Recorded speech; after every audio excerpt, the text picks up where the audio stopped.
শোভাযাত্রা শুরু হবার কথা ছিল 10:30টায়, কিন্তু বিজয় দিবস বলে কথা। অনেক আগে থেকেই শহীদ মিনার চত্বরে চলছিল প্রস্তুতি।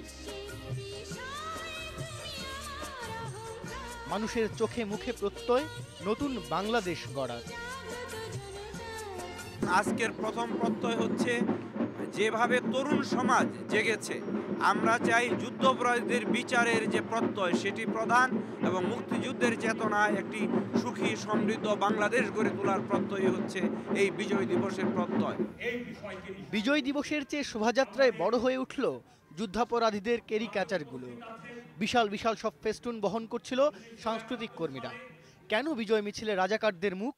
মুক্তিযুদ্ধের শেষ নাই, যুদ্ধাপরাধীদের ক্ষমা নাই, এইরকম একটি বিশ্বাসকে ধারণ করে তাদের ওই প্রত্যয়টিকে সম্ভাবনাময় করা এবং সার্থক করা, যাতে করে শহীদের আত্মা শান্তি পায়, যাতে করে দেশের মানুষ ন্যায় বিচার ভিত্তিক একটি রাষ্ট্র প্রতিষ্ঠার দিকে অগ্রসর হতে পারে।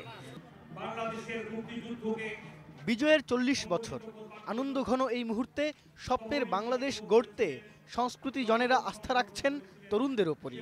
যে মহান আদর্শকে প্রতিষ্ঠিত করবার জন্য 30 লক্ষ মানুষ জীবন দিয়েছিল, কয়েক লক্ষ নারী তার সম্ভ্রম হারিয়েছিল, সে আধুনিক প্রগতিবাদী বিজ্ঞান মনস্ক উন্নত বাংলাদেশ প্রতিষ্ঠিত করায় তারা এগিয়ে যাবে।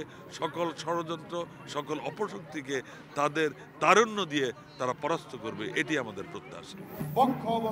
সম্মিলিত সাংস্কৃতিক জোটের বিজয় শোভাযাত্রার উদ্বোধন ঘোষণায়ও যুদ্ধাপরাধীদের বিচারের প্রত্যয়ই ঝরে পড়ল প্রাজ্ঞ নাট্যজন রামেন্দু মজুমদারের কণ্ঠে। জনগণ জেগেছে, সুতরাং এর মধ্যে আর কোনো সন্দেহ নেই যে আমরা বাংলার মাটিতে যুদ্ধাপরাধীদের বিচার করতে পারবো, এবং এইটা কোনো প্রতিহিংসার বিচার নয়, এটি হচ্ছে ন্যায়ের শাসন প্রতিষ্ঠা করবার বিচার, মানবতাকে বিশ্বে প্রতিষ্ঠিত করবার বিচার।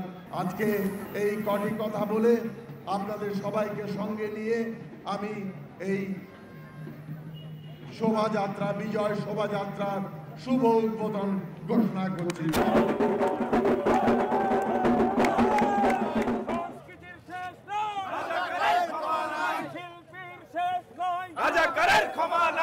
একটি রক্তক্ষয়ী মুক্তি সংগ্রামের মধ্য দিয়ে বাংলাদেশের অভ্যুদয়। সম্মিলিত সাংস্কৃতিক জোটের এই বিজয় শোভাযাত্রা হয়ে উঠেছে আপামর জনসাধারণের বিজয়ের উচ্ছ্বাস প্রকাশের একটি বড় মাধ্যম।